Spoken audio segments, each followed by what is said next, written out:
பிரசன்டேஷன்ல வந்து இப்ப காமிச்சிட்டு இருக்கிறோம். நீங்க ஜஸ்டிஸ் பி சதாசிவம் கிட்ட இருந்து ஒரு அவார்டு வாங்குறது. இத பத்தி நீங்க எங்களோட ஷேர் பண்ணுங்க. அது ஆக்சுவலா அந்த அவார்டு எதுக்கு கொடுத்தாங்கன்னா, அது வாழ்நாள் சாதனையாளர் அவார்டு அப்படின்னு சொல்லிட்டு இன்டர்நேஷனல் லயன்ஸ் கிளப் வந்து எக்ஸல் கல்வி குழுமத்தினுடைய தலைவர் அவர் நடேசன், அவர் பையன் மதன் இவங்க எல்லாம் இருக்கும்போது ஒரு பெரிய மீட்டிங். அது ஒரு 1000 பேருக்கு மேல அமர்ந்திருந்த மேடை அது.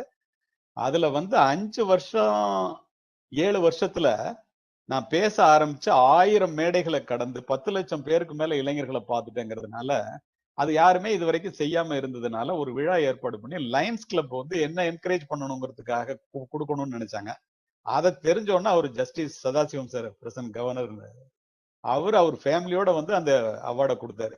ஐ ஹேட் டு தேங்க் ஹிம். அது வந்து அதுக்காக அதுதான் அதை காமிக்கிறீங்கன்னு நினைக்கிறேன். தேங்க்யூ. ஒரு கேள்வி வந்திருக்கு ஆன்லைன் சாட் செஷன்ல. சொல்லுங்க. From mister V Saravanan. நீங்க லீடர்ஸ் அண்ட் ரீடர்ஸ் பத்தி நீங்க சொல்லிருந்தீங்க. ஆமா. So if readers are good leaders, then learners will become என்னன்னு கேக்குறாரு. learners will become good learners. அவ்வளவுதானே. then they will become a leader. புரியுது எனக்கு.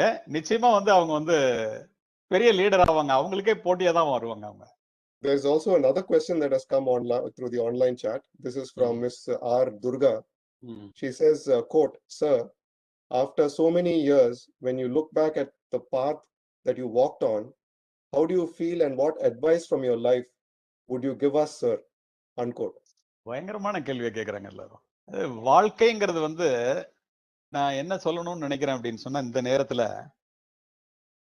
death ought to be right before the eyes of young people as such as right before the eyes of very old people.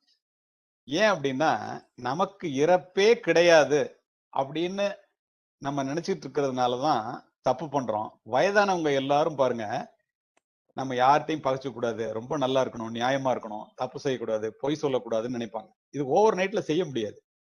வாழ்ந்து வரும்போதே இத பத்தி நம்மளுக்கும் death உண்டு, இது வந்து நிச்சயமா அதை இறந்தவனை சுமந்தவனும் இறந்துட்டான், அதை இருப்பவனும் எண்ணி பார்க்க மறந்துட்டான். முடிசார்ந்த மன்னரும் முடிவில் பிடிசாம்பல் ஆவர் என்பது காலதேவனுடைய கடைசி தீர்ப்பு.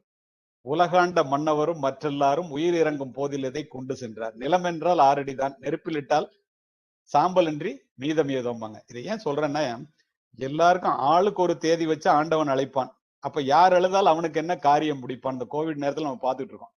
இந்த நிலையாமையை தெரிஞ்சுக்கிட்டு நான் அப்படின்னு சொல்லாம, நான் தான் பெரிய ஆளுன்னு சொல்லாம, பெற்றோர்களை கவனிச்சு குடும்பத்துல நல்லா ஒழுக்கமா வாழ்ந்தோம்னாலே இந்த வாழ்க்கை வந்து அவங்களுக்கு நிச்சயமா வந்து சிறப்பானதா அமையும். அதுதான் சொல்லணும்.